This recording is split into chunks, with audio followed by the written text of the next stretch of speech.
video is a lot shorter than I thought it would be. Sorry about that. Good morning again, everybody. Thank you for coming. Really appreciate it. I'm really excited about our newest sermon series that we're going to be in for the summer. It's called Romans chapter 8. Yeah, I know we're not very market friendly around here. That's what it's called, Romans 8. And you might be asking, why Romans 8? Why Romans chapter 8? Well, the famous preacher and theologian John Piper, he famously took 8 years to preach through the entire book of Romans, and it ended up being 225 different sermons. And while I do believe that could be beneficial, we're going to take a little bit less time and just really focus on one chapter and get a lot out of it. And Romans chapter 8, I believe, as well as many of the scholars and the Bible studiers out there that are a lot smarter than me, they believe Romans 8 to be the central message of the book. So, as we dive into Romans 8, what I want us to do is just give these next 12 or so weeks up to God in prayer and just see what He does with it, see what He does with our faith, and see what He does with our church this summer. So, as we get into it, let's pray. Join me in a word of prayer if you would. Father, we're grateful to be here. We're grateful to have breath in our lungs. We're grateful to be with each other. We're grateful to be with you. God, as we embark on this next sermon series, use it to enlighten us, use it to reveal our sin to us, and use it to break our heart for the people around us who don't know you, God, and use Romans 8 just to completely change us from the inside out, to transform us from the inside out at a heart and at a soul level, God. We ask that you have your hand on this. Have your hand on our church, have your hand on each of us individually, and go with us as we go out into our community and love on Clinton. God, we love you, and we invite you into this study with us. Amen. All right, wonderful. Well, last night, around, 5 or 6 o'clock, my family and we got back from a week-long visit to Canada. It's a long way up there. It is a long way up there, but thankfully I love Tim Hortons and whatever else is north of here as far as coffee goes. And we went to visit our longtime missionaries in Western Ontario, and it was a place called Camp of the Woods. And I think I have if this works, yeah, I have a picture. Okay, so this is Camp of the Woods. This is on the lake, and this is just canoeing in the sunset. You can't get any more beautiful than this. I mean, it's one of the most beautiful places I've ever been to on the planet. It's so relaxing. You're completely off the grid. We didn't have Wi-Fi until Thursday, which was both frustrating and probably good for my heart. But the thing that comes with the territory in this place is it's very, very, very remote. I mean, the closest town with a Walmart called Dryden, it's about 45 minutes away. And the goal of this camp really is to reach out to the kids and families that are around the camp. And it just gives them a summer camp to send their kids to experience the fun and the love that they can give to them. But most importantly, it lets them encounter Jesus Christ through the staff there. And the big problem in this area is isolation. So as I said, it's very remote, but it's very, very lonely around there. The winters are long. It can be easy to just stay indoors basically for around 8 months out of the year, and there's a really big population of Indigenous Canadians there. And this loneliness, it's really apparent because the suicide rate is really, really high, especially among teenagers, which is just heartbreaking that it comes to that end. So Camp of the Woods, they just try to be a beacon of hope to these kids around Western Ontario. They try to be a light in quite literally a dark place. And the staff and our missionaries, they're absolutely incredible. I love spending the week with them. They're wonderful hosts, and when you talk about the real deal, they're the real deal. They are the real deal, and it's really amazing. Although the bugs, they'll literally carry you off. I've never seen so many mosquitoes in my entire life. Seriously, I try to do my morning quiet time at 5 in the morning, and I took my hands out of my pockets, and there were 20 mosquitoes. They're apparently attracted to pasty white people. It's crazy, but it's a much needed break from this constant flow of information and constant flow of need for gratification that we have in our modern society. And we spent the week, essentially, we built this like shed. We built a lean-to type thing, and it's for winter storage partially, and it's for an air rifle target range in the summer when the kids come for camp. And there were all kinds of groups that came. There were youth groups that came from different places, and they were all doing different things. They were building things. They were mowing grass. There's this thing called picking up the dump. They have a local dump. They had to like pick it up.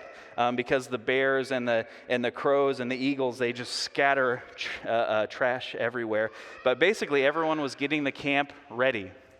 They were getting it ready. And by the end of the week, I was kind of looking around. I was walking around, and the place looked really nice. Like, it looked really good. It looked, I think, better than when we got there, because there were probably 50 people there working on this camp. But as you look closer, especially being this remote camp in Ontario, there's always work to do. Although it looked nice, the grass looked nice, you look, things are broken. There's things that need maintenance. There's someone to feed. There's something to cook. There's literally sinking buildings that you have to straighten up. There's staff to train. The list goes on. And even though the camp every year is prepared for the incoming kids, the camp director, he always has something in his mind that he knows he has to do. He has something in his brain, in the back of his mind. He has something wrong that he has to make right in the camp. And the more time I spent at Camp of the Woods this year, the more I realized that this is the same thing with creation. This is the world we live in. And even though, yes, there's a lot of great things about our world, there's lots of places that we find ourselves that are amazing, and the blessings that God gives us that we don't deserve. There's lots of good things in life, but it doesn't take long to find things that just aren't right, doesn't it?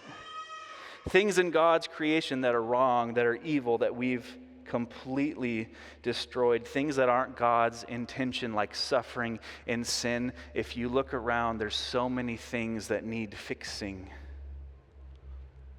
And I think this is really the story of the book of Romans that we're going to get into.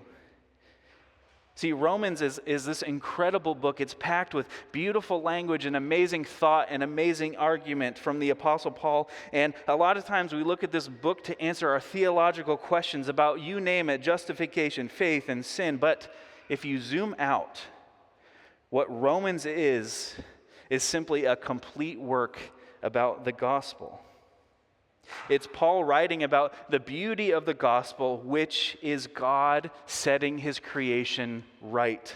It's God fixing his creation that he knows he has to. So, before we dive into the central chapter of Romans, which is chapter 8, this week, let's spend some time understanding what the gospel means, what it even is, what it looks like, and how Paul defines it. And I think the first thing that we need to understand before we get into it, if we define the gospel as the good news of God setting his creation from wrong to right, is that there is indeed something wrong. There is something wrong. There's something wrong afoot. If you've ever seen The Matrix, I don't know if you ever have, but Morpheus has this famous line to Neo in The Matrix. There's something wrong with the world, and you felt it your entire life. That's what he says to him.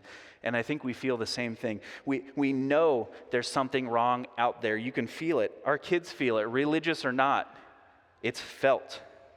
All of creation can feel it. And again, just like in our book study of Philippians, the writer here in Romans is Paul. He's the apostle. He's writing a letter to these churches in Rome, and he doesn't skirt around the fact that creation is not right.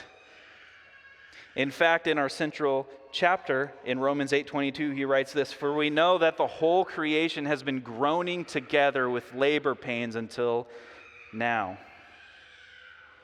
See, unlike Morpheus, Paul makes it abundantly clear what the problem with creation is, and it's us. The problem with creation is us. It's humanity who has caused something called sin to enter God's good creation. This is what God must make right. Somehow, he has to save his creation from themselves. God has to unravel what we've raveled into this whole giant mess.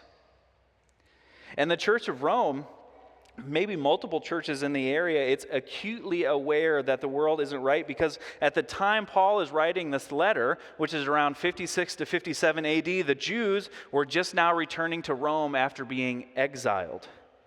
The poor Jewish population, they've spent their entire history being exiled. And what happened was there was an emperor named Claudius who exiled them. He kicked them out of Rome, specifically around 5 years earlier or so. Claudius, he was feeling threatened by these Jews. They were actually Christian Jews who believed in Jesus, and they had converted to Christianity. And with their history of rebellion and strife with the Roman Empire, Claudius made this blanket ban on all Jews. He said, "Get out of Rome," because he didn't really care about parsing out religions. He wanted the threat gone, and he felt threatened by them. And just to make a connection and prove that the Bible is a whole cohesive work, I know a lot of times this history can seem like it's out of left field, like where did that even come from? We know these things because Paul actually meets some Jews named Aquila and Priscilla on his missionary journeys who ended up being some of Paul's closest companions. Take a look at Acts 18, 1 through 2. After this, he left Athens, being Paul, and he went to Corinth, where he found a Jew named Aquila, and a native of Pontus, who had recently come from Italy, Rome, with his wife Priscilla, because Claudius had ordered all the Jews to leave Rome. So there you go. Paul was very, very aware of the situation in Rome. So, left behind in Rome were not the Jews anymore, but they were the Gentile Christians, or the Greek Christians, basically any other Christian other than the Jewish Christians. And they were holding these churches together, probably by a thread. And in 5 years, as we all know, a lot of things can change, especially in a church, right? In a church body, 5 years is actually very short. So, as Claudius dies and the Jews start to reintegrate back into the Roman churches, immediately there's this conflict. These Jewish leaders come back and they find their churches absolutely defiled, at least in their eyes. After all, these Gentiles, these people outside of God's royal family, they're not eating kosher, they're not circumcised, they're not holding on to Shabbat, the holy Jewish day of rest, the sacred Sabbath. How dare they? So Paul catches wind of this. He catches wind that these Jews and the Gentiles, they are just butting heads, and it is disunifying, and it is not how Jesus planted his church. So he starts by writing in the beginning of Romans, something is wrong. He starts writing, something is wrong. And this is essentially the basis of the first section of Romans, which is chapters 1 through 4. Paul writes, something is wrong. But he says it's not what you think. Because you would expect Paul to agree with these Jews that the Gentiles, they need to follow all the laws, they need to follow the Sabbath, they need to be circumcised, they need to be eating this meat that they're supposed to eat and not other things. But the wrong isn't that all these Gentiles aren't following the law of Moses. It's that everything everywhere isn't right. It's that all nations and all people, no matter your genetic makeup, are trapped under sin and idolatry, and everyone is guilty, even sacred Israel. Look at Romans 3, 9 through 10. What then? Are we any better off? Not at all. For we have already charged that both Jews and Greeks are all under sin, as it is written, there is no one righteous, not even one. See, through chapters 1 through 4, Paul puts forth the argument that God is always faithful, he is always just, and he always comes through, and always humanity will not. Humanity will always be unrighteous, unjust, unfaithful, at least by God's standards, but by God's grace, we have rescue from being trapped in sin, and we have rescue, and we have salvation, and we have the opportunity to have a faith-based religion. Suddenly, as Paul argues, it doesn't matter if you have the exact lineage or the genes that you need, like the Israelites constantly boasted in. No, now you can have a new identity and a new family and a new status through one man who did it right. One man who showed us exactly how humanity is actually supposed to be. The perfect person that perfectly performed in the image of God, and his name is Jesus. He's the Christ. He is the Messiah. And this perfect human, who also happened to be God himself, is what leads the world where something is wrong to a world that is made right. And this is how God fixes what we screwed up. This is the promise of a new hope. And this is something we really need to get right, because remember, the book of Romans, it's not written to you, and it's not written to me. And yes, you can use Paul's work, and it's amazing, and the Spirit will use it to shape your life. But Paul isn't writing to us. He is writing to Christians in Rome in 56 AD. And trust me, I've been to Rome. I don't get all the hype about the art and whatever. I didn't get it. But that's a completely different culture, even in modern times, but especially in 56 AD. And I looked it up. That's before pasta was even there. So it was a carbless reality that I don't even want to imagine. But my point is, I think we need to think a little bit about what it's like to be in first century Rome for a second. And see, the Christians and the Jews, their entire understanding of God during this time, it would have revolved around something called covenants.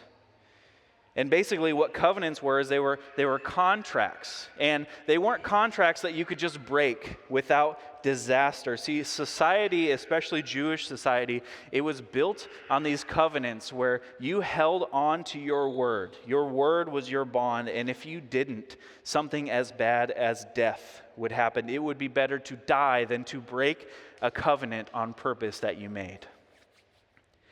And God's covenant to Israel back in the beginning was to bless the nation of Israel, the nation of the Hebrews, and make them a great and prosperous nation. One of the most prolific covenants that God made was with his nation of Israel, and it was with a guy named Abraham, so-called the father of nations.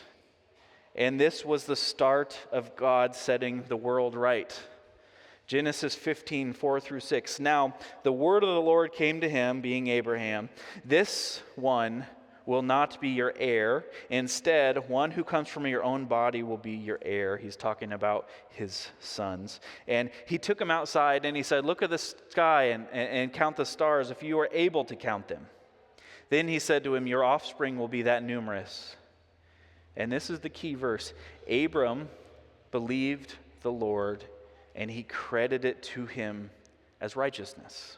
He believed him and credited it to him as righteousness. This was the covenant that God made with Abraham, that his family would be numerous, and later in Genesis, that his family would inherit something that we call the promised land. And this covenant, it's the basis of why the Jews felt they were okay. They just needed to live their life, live in their heritage, live in their culture, and they could ride that all the way to salvation or to rescue. But the problem is that that's not faith. Notice Abraham was credited as righteous, or simply being right in the mind of God, but he didn't do anything. Abraham, he didn't do anything, and it wasn't by his actions that he was righteous. It was simply for believing God's promise. See, this is what faith is. Faith, at least in the mind of a Jew, it's so much different than how we think about it today. Faith is actually defined by the Hebrew word hesed. And hesed essentially means covenant loyalty. It means loving kindness. It means faithful obedience. It's translated a bunch of different ways. So when you hear faith, don't think blind belief, think obedience. Think everlasting loyalty. Think believing God for his word and for his promises. That is faith, and that is actually what God desires. Hosea 6:6 says this, for I desire faithful love, same word, and not sacrifice, the knowledge of God rather than burnt offerings. God doesn't want our things. He wants us. And the problem with the Jews as time went on is they relied on their laws. They relied on their Torah laws to justify them before God. That if they could just be a faithful Jew, they could convince God to come down and save them, that they're great and they could make them great again. They can make them rich and powerful and have lots of children and big kingdoms and awesome kings. And you know what? It's not any different today. Today we think we can trick God into coming down and helping us. We think we can earn this salvation. We might not say it like that, but it's how we act. We think that coming to church and living a conservative life and having the right theology and doctrine, if I just make enough money for my family, if I just stay out of trouble, if I just try to generally be morally good, I can earn favor with God. The problem is that none of these are solutions to our problems. Because none of these things can rescue us from the real problem, which is sin and death. And this is the same situation as the Jews. The law, it was never meant to be a solution to their death problem. This is clear in Romans 3:20, for no one will be justified in his sight by the works of the law, because the knowledge of sin comes through the law. Romans 5:20, the law came along to multiply the trespass, but where sin multiplied, grace multiplied even more. See, the real problem here is we can't fulfill our side of any of God's covenants. We can't follow the law. As Paul writes, the more we do, the more guilty we become, the more obvious it is that we fall short. We can't show ourselves grace or forgiveness because we have none to give. At least not real grace or forgiveness. We can't be humans who are truly and wholeheartedly obedient to God in all of His ways, with all of our strength, with all of our souls and minds and hearts. It's just not possible. So then what is our solution? Well, according to Paul, it's to cling the only one who has ever completed our side of the covenant, which is Jesus Christ. He is our only hope, and He alone has fulfilled every single covenant that God tried to make with humanity, because it turns out the only one that can be held to God's standards is God Himself. See, God, He knew His rescue plan to set creation right would cost Him. He did. He knew it would cost Him His only Son, and He sent Jesus anyway. He sent Jesus to fulfill the side of the covenant that we failed, and it resulted in death. But through that death is the only thing that brings life, because Jesus did not stay dead. He defeated death. And now we have a new covenant. We have one of love, one of faith, one that is free and open to all of us as humanity. And it was the final covenant that God needed to save us and to save humanity and to save His creation. And now that covenant is creating something called a new humanity based on Jesus Christ as an example, which we humans should aspire to. This is the absolute gospel. This is the good news that God gives us. This is the new covenant in Jesus Christ, the new hope that we have. And in this covenant, what God does is He promises to restore our humanity and to make the world right through us and Jesus Christ. See, everything He wants to set back right, and that's including us. If God was running a campaign, I think His slogan would be make the world right again, right? Make the world right again, because that's His mission. See, we often say, well, I'm just human. I can't be perfect. I can't be held to that standard, which turns out to be true. Well, that's just the world we live in, which is also true. But if we were truly human, if we were how humanity was supposed to be, we would be completely one with God, right? We would be uncorrupt. We would be perfect images of our Creator. We would be perfect in and of ourselves, but the problem is we're not truly human. And the world is not truly the world. And this place we live in, it's a corrupt version of God's creation. We are not truly human. We are some kind of evil hybrid because we have chosen to lead a life of sin and therefore death. But the cool thing about the work of God in our lives is transformation. Romans 12, 1-2 says this, one of my favorite passages in the entirety of the Bible. Therefore, brothers and sisters, in view of the mercies of God, I urge you to present your bodies as a living sacrifice, holy and pleasing to God. This is your true worship. Do not be conformed to this age, but be transformed by the renewing of your mind, so that you may discern what is the good, pleasing, and perfect will of God. See, God is slowly transforming us into true humans, how we were designed. And the really cool thing about God making the world right again is it's actually our job. Remember back to Genesis. Right at the beginning of the Bible in chapter 2, the Lord took the man and placed him in the Garden of Eden to what? To work and to watch over it. See, we were originally supposed to tend the land, to tend the world. At that time, it was the Garden of Eden. We were supposed to work it, make it good, make it right, be fruitful and multiply. But instead of being co-laborers with God, we decided we had better things to do. And now, the offer of Jesus Christ, who is described as the new perfect Adam in Romans, he invites us to re-up our roles. You know how Jesus asks? It's in the Great Commission. Matthew 28, 18 through 20, Jesus came near to them, being the disciples, and said, "All authority has been given to me in heaven and on earth. Go therefore and make disciples of all nations, baptizing them in the name of the Father, the Son, and the Holy Spirit, teaching them to observe everything I have commanded you. And remember, I am with you always till the end of the age." Jesus says, go reclaim the world. Go rework my creation. Go make it right again. I really like how the author N.T. Wright puts it. Humans were made to be God's agents within this world, within his world. That is part of what it means to be made in God's image. Until humans can take up this role, the world will remain unredeemed. Thus, the resurrection of God's people is what the whole world is waiting for. We are saved not from the world, but for the world. We are saved not from the world, but for it. So, let me challenge you this morning with a perspective shift. See, most of the time I think we view our faith as a good ticket to God. Right? We view our salvation in terms of how can I get to God? How can I get to heaven? How can I get other people to heaven?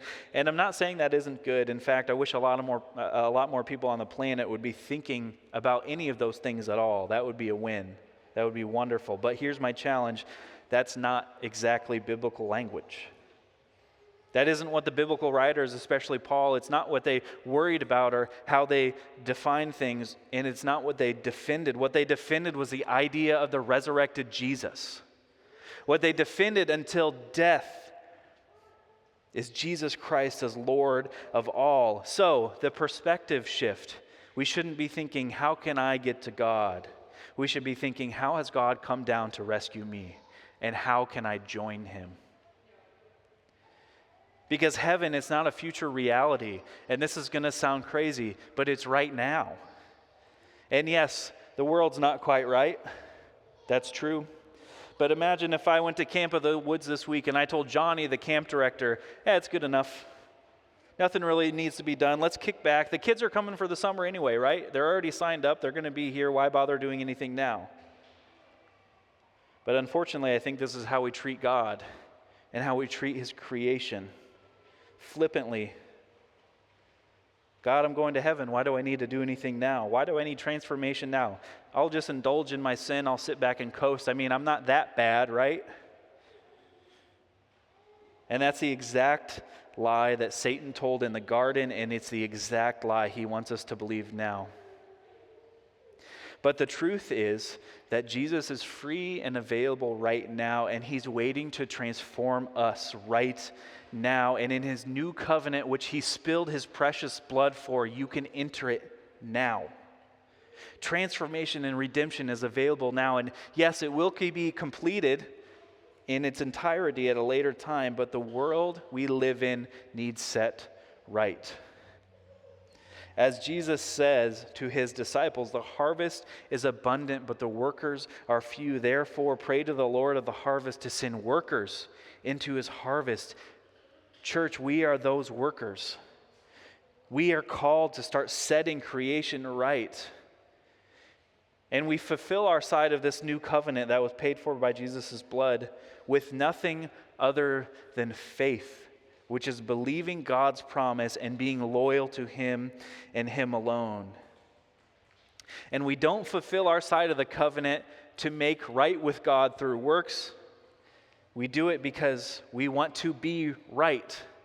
We want to be correct image bearers of God because we're sick and tired of living in sin, of being adulterous to God, of putting up idols to worship. We do it because we're sick of seeing our brothers and sisters hurt. We're sick of seeing disunity. We live right by God because we want to worship Him with our lives.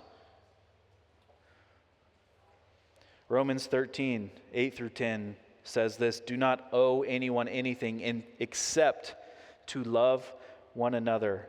For the one who loves another has fulfilled the law. The commandments: do not commit adultery, do not murder, do not steal, do not covet, and any other commandment are summed up by this one commandment: love your neighbor as yourself. Love does no wrong to a neighbor. Love, therefore, is the fulfillment of the law." So, my final challenge to you as we dive into this Romans 8 study is, when you leave this place, to look around, to keep your head up, to keep your eyes up, and to see the goodness of God and have this desire to join Him in the work that He's already doing. See, Jesus is a present reality. He's on the throne. In John 16, He promises this, "I have told you these things so that in me you may have peace. You will have suffering in this world. Be courageous. I have conquered the world." See, Jesus, He has complete authority. He has already conquered the world, and Jesus lovingly invites us to work with Him to make it right again. So let's do that. Let's pray for the workers of the harvest, and then let's be the workers of the harvest. Let's set this world right through the power of Jesus Christ. I think it's fitting to enter into a time of communion this morning, because God has invited us to His table. God has invited us to eat with Him, to be in His family, to be the inheritors of everything that He made.